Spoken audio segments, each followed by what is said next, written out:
mbokk yi ñu ngi leen di nuyu di leen baalu ak te leen jox seen wàccuwaay dellu siwaat ci seen jotaay waxtaan wu mag wu yaatu wi di Salam Sénégal pour beneen numéro ci bésu aljuma ji ñu ngi leen di jox seen wàccuwaay di nuyu kilifa diine ci réew mi di nuyu kilifa aada yi di nuyu waa jàngu bi di bàyyi xel ñi caabi féete gannaaw di bàyyi xel ñi tëdd ci hôpitaux yi rawatina ñi ne ci xat-xat mbégte lee doon ci ñun saa su ne mbokk yi di leen dégtal bi la jotaay ngir waxtaane tolluwaay réew mi ba tax na duñ ci wéet defe naa soxna laal la tey moom jotaay gu spécial la nar a doon dolliwaat cere rek dolli ñeex ci actualité bi ndax bëri na ay rebondissement yi ci am na lu xew pale luñ leen fa war a dégtal dinañ ko waxtaanee fii waaye tamit ci phénomène borom ñaari tuur yi ak yeneen rebondissement yi ci am xam naa Lalla dina ci dikk defal leen le point waaye laataa loolu dama koy jox kàddu gi rek moom soxna Lalla mu nuyoog yéen alors Lalla toute belle ce soir li tubaab di wax naan tu es drapé dans ce beau boubou ah cette robe laay wax wala lan laay wax tunique la mangoog nag Lalla bismillah. jaajëf yaa Moussa merci beaucoup yow tamit gis naa fi nga génn tey de xam naa gars yi dinañ foog ni dañuy waxtaan sax balaa ñoo ñëw ndax parfois suñ couleur yi dañuy ànd de trop mais bon xol yi ñooy gisee quoi noonu la donc toujours un réel plaisir di ñëwaat ci seen nouveau numéro Salam Sénégal fas yéene ceeg ànd ak ki nga xamante ne moom mooy Abdoulaye di suñu confrère di def liggéey bu am solo ci kër gi docteur Thioune nag tey moom fi nga génn dafa doy waar moo tax ma ne la nga toog noonu tey Thioune mooy suñu invité ah restez connectés moom dina leen faram fàccee lépp loo xamante ni dossier judiciaire la su ko defee ñu ñëwaat ci rebondissement yi am yëpp par rapport à l'actualité parce que rebondissement bi bari na Assemblée nationale am na lu fa xewoon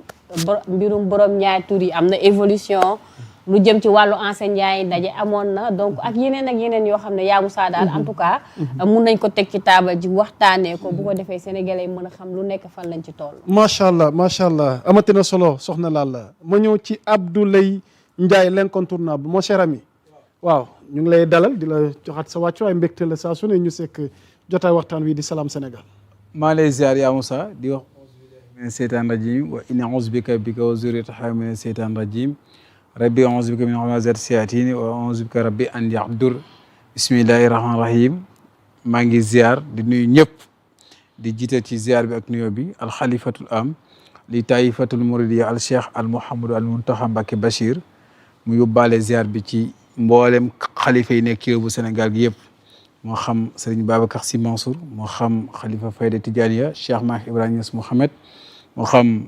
cheikh Ahmed Tidiane Niass Thialewna Niassène moo xam itamit ki nga xam te moom moo di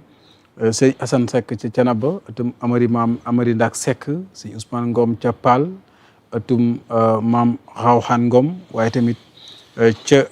Baye Cheikh bu Sidi Mokhtar Kunta ca atum maam bu Mouhamed Kunta Ndiassane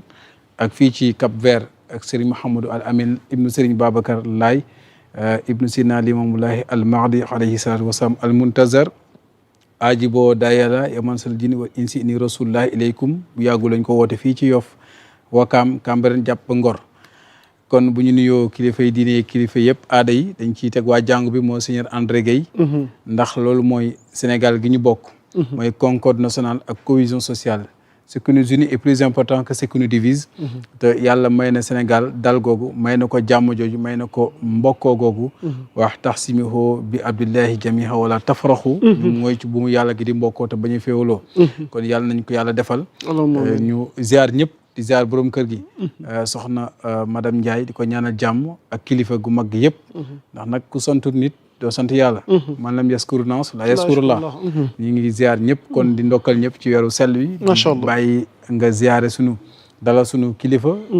docteur Demba Thioune nga xamante ni l'éminent juriste la buy wax ci justice da ngay kontaan moom la naan tubaab bu demee Paris voyagé wul daa ñibbi moom laa doon wax dem sàmm bi yàggi ndax ku xam justice nga koy laaj ci justice moom yaakaar naa ne loolu mooy ndax géej gi am na ndox kon ñu ngi koy ndokkeel di ko wax sañse bi rafet na xam naa ne moom bu ñu paree émission génn gi muy génn dama ko du yëg mais kon dinaa ko topp ba kër ga mën na ko génneel valise bi wala nga ubbi armoire bi ma xool lan laa ci yóbbu noonu waaye nag yéen yow ak Lalla nag gis naa ne daal am na fu ngeen di bokkoo ay fu ngeen di jokkoo yu ma yëgul ndax yéen ñaar daal seen bu ngeen blanc tey noir tey suba ngeen kii en tout cas te duñ ci dégg kon xool mooy gisee man moom baal ma dégg ko waa kii fauteuil yi rek baal ma mu tardé ba mu saf. amati na solo Abdoulaye. maa ngi nuyu Ismaïla waaw kon madame de moo génn fi xam moom bu muy génn moom day lijjanti affaire yi maa ngi koy nuyu de passage madame Ndiaye. di ko nuyu waaw di ko jox wàccaay madame ak njaboot gi yëpp yal na yàlla barkeel. alors soxna Lalla damay ñëw nag ci Thioune sunu juriste bi macha allah voilà Thioune fi nga génnati di nga sañ seeti ñu ngi lay nuyu Thioune di la dalal. waaw kii Serigne Yamou Moussa maa ngi lay fay di la nuyu bu baax di nuyu aussi soxna Lalla. ñu ngi lay fay. am mbégte bokkaat ak moom ci plateau bi sa tunique bi rafet na. tunique bi rafet na. donc day dàqati yeneen yi waaye dàqul yeneen yi xam naa yeneen yi di ñëw moo koy dàq. moo koy dàq incha allah waaw di aussi sëñ léegi maa ngi koy ziar am mbégte bokkaat ak moom plateau bi donc di nuyu aussi les fidèles internautes de Sénégal 7 ak ñëpp ñi nga xamante ni incha allah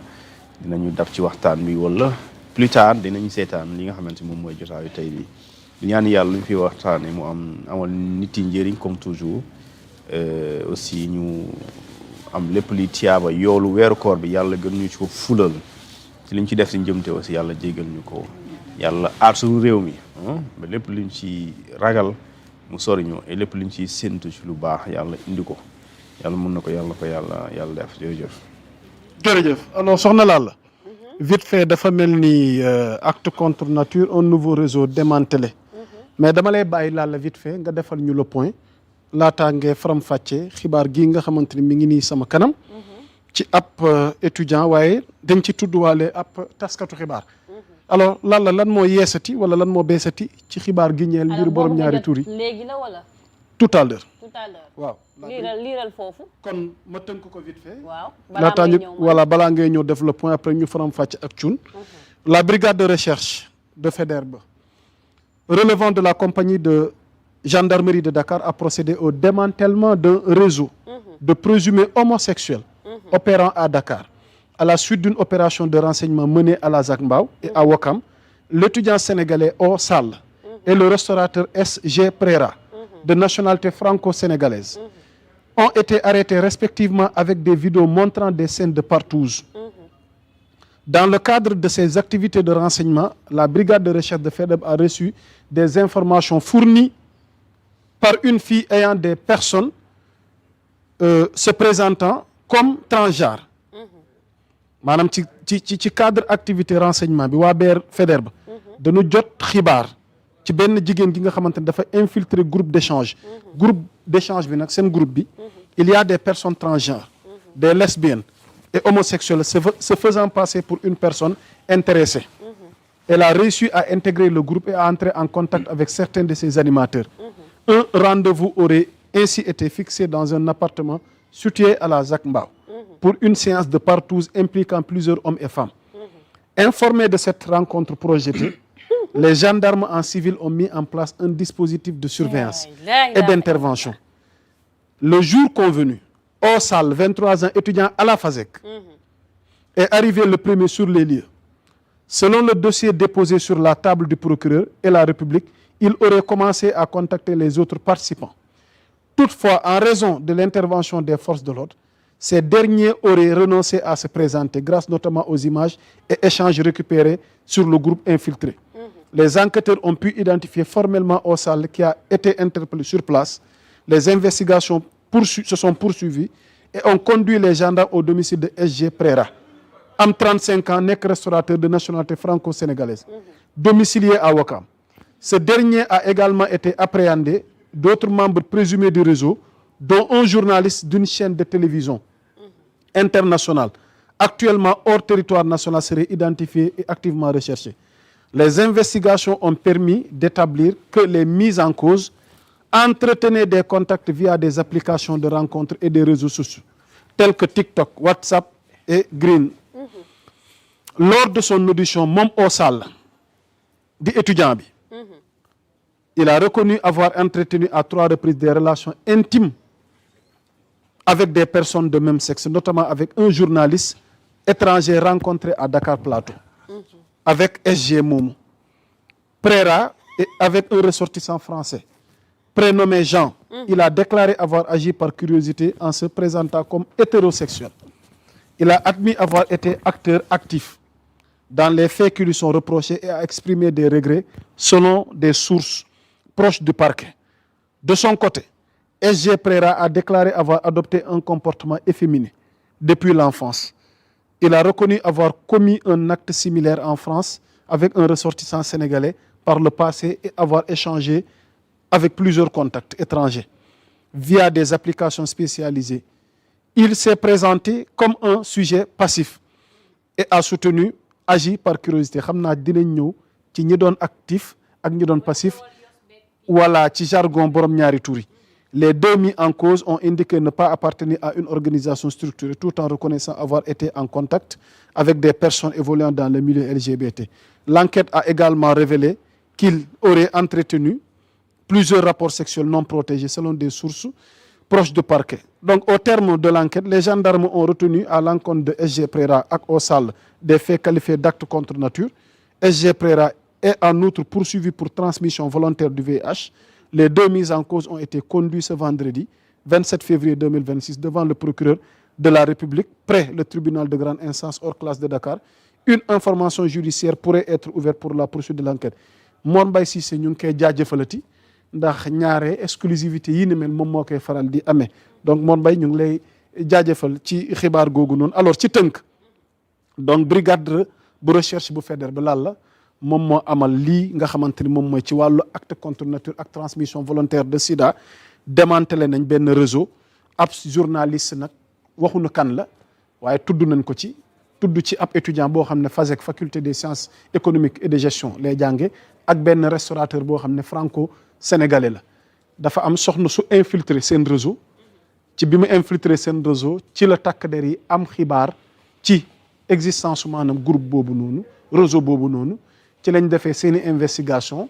ba mën a teg loxo ñaari nit ñooñu noonu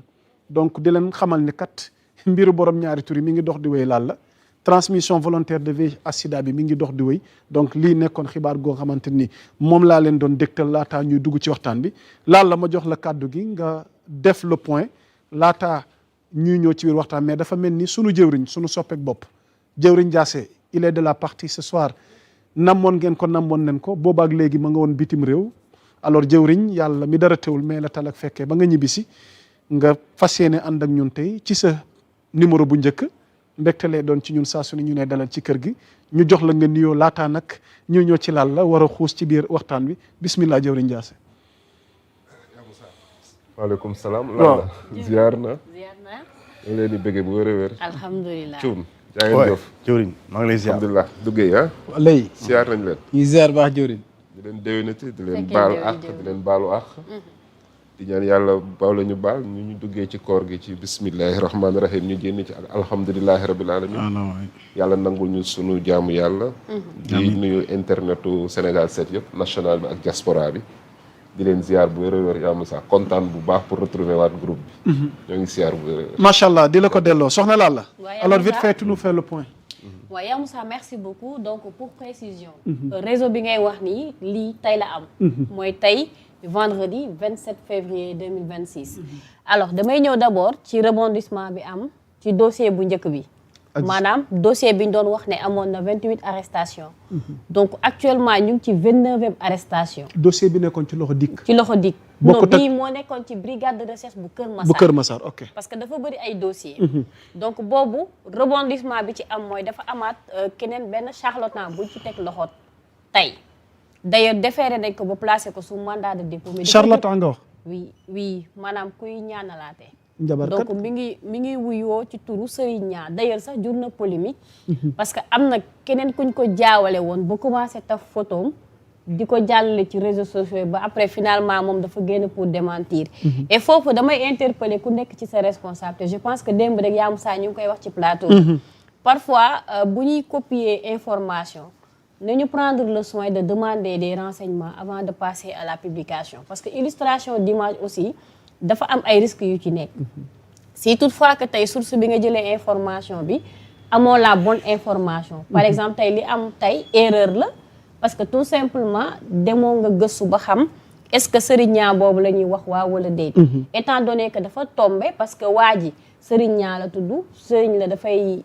ñaanalaate donc mu dëppook sëriñaa boo xam ne dañ ko xam lool ci TikTok bi ràññee ko si loolu ba ñu jaawale ko mais heureusement teel na rectifier le tir ba sax dina saisir justice pour porter plainte et je pense que loolu war nañ ko éviter mooy li ñu doon wax démb rek que ñuy moytu di taf nit ñi dinaan diw si la bokk te bokk non dogguma la sax ci loi bi nga xamante ne moom la ñuy waajal képp ku fi tuumaal nit wala taf photo nit ba takkale nit ak mbiru borom ñaari tur te amoo ci benn preuve bu la toppee ci yoon xëy na cuun xam naa dina ci gën a dikk pour noonu la demee ya Moussa donc fi may waxee ak yow